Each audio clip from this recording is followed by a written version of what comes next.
Intégral Placement, Cédric Decoeur, Guillaume Sommerer sur BFM Business. Et à cette heure-ci, comme toutes les semaines, c'est Frédéric Durand-Bazin qui est avec nous. Bonjour Frédéric. Bonjour Guillaume, bonjour Cédric. Rédacteur en chef du magazine Le Particulier. On va parler ensemble de l'ISF. Quelles sont les bonnes stratégies déjà pour limiter un peu l'impact, pour réduire son ISF ? Alors, il faut refaire juste, on va se remettre un peu dans le contexte, avec la loi de finances pour 2013 qui a alourdi sensiblement le montant de l'impôt sur la fortune. On rappelle que sous le gouvernement de Nicolas Sarkozy, il avait été sérieusement allégé. Le seuil d'imposition avait été relevé à 1 300 000 euros, avec un barème juste sur 2 tranches. Donc qu'est-ce que nous a fait le gouvernement Ayrault ? Il a rétabli un barème sur 6 tranches cette fois, donc un barème progressif à l'image de ce qui existait avant. Et surtout, il a durci le dispositif de plafonnement de l'ISF en fonction des revenus. On sait que le bouclier fiscal au préalable permettait de ne payer que 50% d'impôts de ses revenus.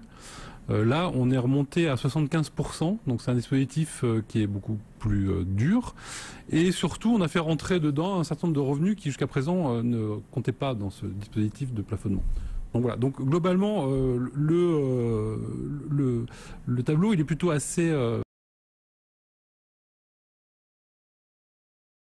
qui ont un patrimoine supérieur à 1 300 000 euros vont sans doute payer un peu plus d'ISF. Justement, si on essaie d'être le plus concret, le plus précis possible, qu'est-ce qui va changer pour 2013 ?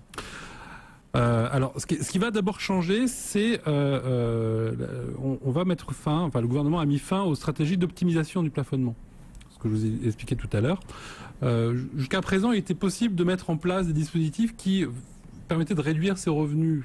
Alors c'était très factice, parce qu'en fait on continuait toujours à percevoir de l'argent, mais on déplaçait la nature de ses revenus. On souscrivait des produits d'épargne qui distribuaient des revenus de capitalisation. C'était pas inclus dans les dispositifs de revenus qui étaient pris en compte pour le plafonnement.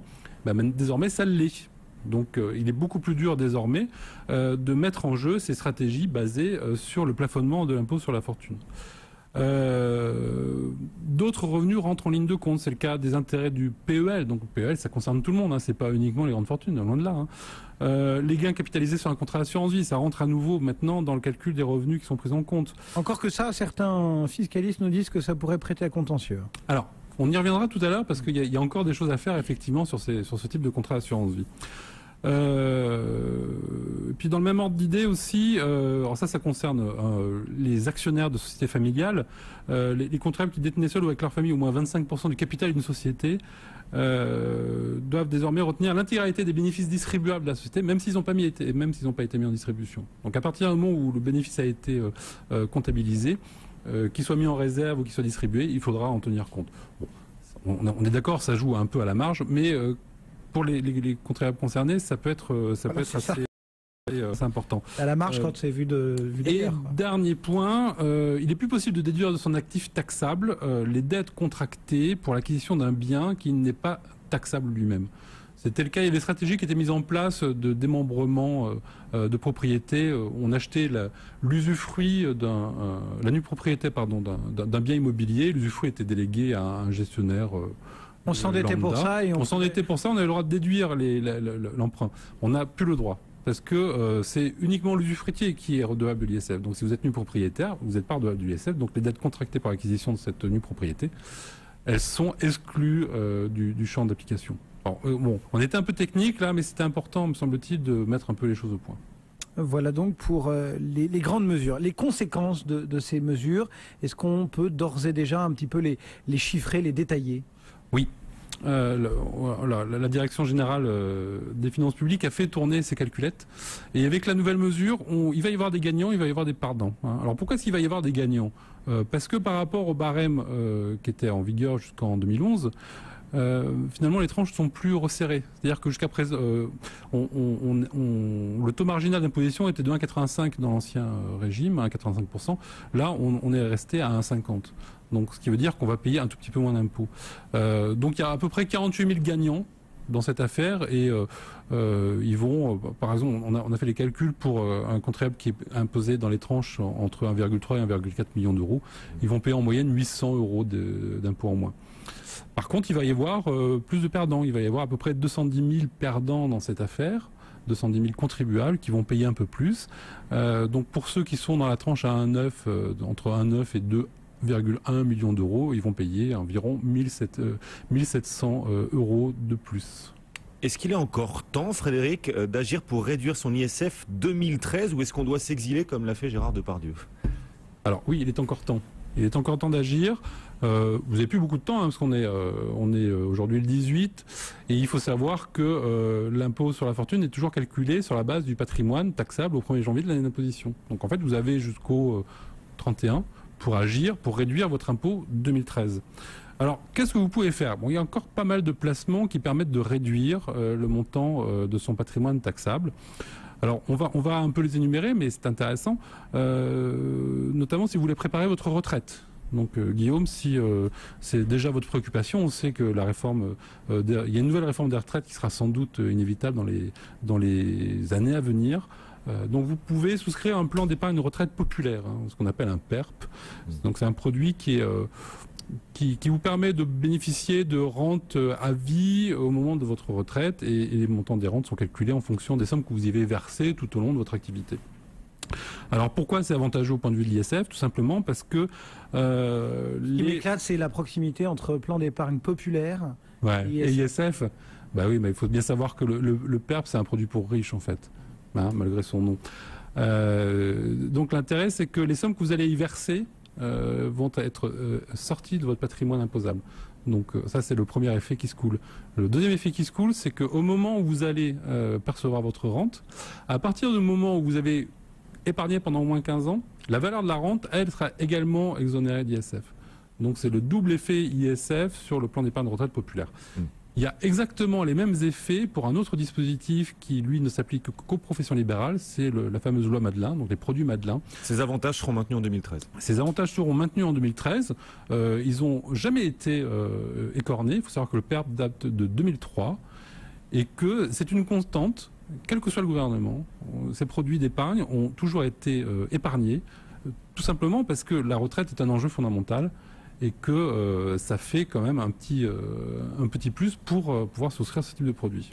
Est-ce qu'il existe certains produits qui rentreraient dans le cadre de l'assurance vie et qui permettent de nous conférer des avantages anti-ISF? Alors, il y a une catégorie de produits qui s'appelle les contrats à bonus de fidélité. Alors ces produits, c'est des produits un peu haut de gamme. Le principe, il est le suivant. Vous souscrivez ce produit, c'est comme un contrat d'assurance vie classique, et vous avez un fonds en euros. Sauf qu'au lieu d'intérêts chaque année, ces intérêts vont venir alimenter un fonds qui, lui, est bloqué pendant 8 ou 10 ans. Donc cette part d'intérêt ne vous est pas distribuée. À partir du moment où elle ne vous est pas distribuée, elle va sortir elle va sortir du patrimoine imposable à l'ISF. Parce que vous n'en avez pas la... Donc on sort de ces histoires de bénéfices latents, enfin de... Oui, alors, je vois... De revenus latents ou de revenus de capitalisation qui sont en cause dans les histoires de plafonnement. Là, on n'est pas dans le plafonnement, on est vraiment dans comment réduire le montant de sa base. Donc ces produits, ils sont assez efficaces, mais il reste assez limité dans la mesure où ça ne permet d'exonérer que le montant des intérêts futurs. Donc vous n'allez pas réduire votre base immédiatement, mais vous n'allez pas la faire progresser. Bon, ça c'est le premier intérêt. À l'inverse, il y a un autre type de produit qui sont les contrats à euros diversifiés, pour lesquels c'est pareil, il est prévu une période de blocage de 8 ou 10. Mais le Conseil d'État vient de se prononcer. Conformément à la doctrine administrative qui, elle, date de l'an dernier et qui a dit c'est pas parce que l'épargne est bloquée que vous n'en avez pas à la disposition. Donc ces produits-là rentrent dans la base de l'ISF. Donc ne confondez pas les euros diversifiés et puis les contrats bonus de fidélité. Donc ça c'est la première chose. Alors les contrats de capitalisation, là aussi, ça a toujours été une arme anti-ISF, mais dans cette même mesure, c'est-à-dire que les intérêts souscrits dans le cadre, que vous gagnez dans le cadre d'un contrat de capi, ne rentrent pas dans le cadre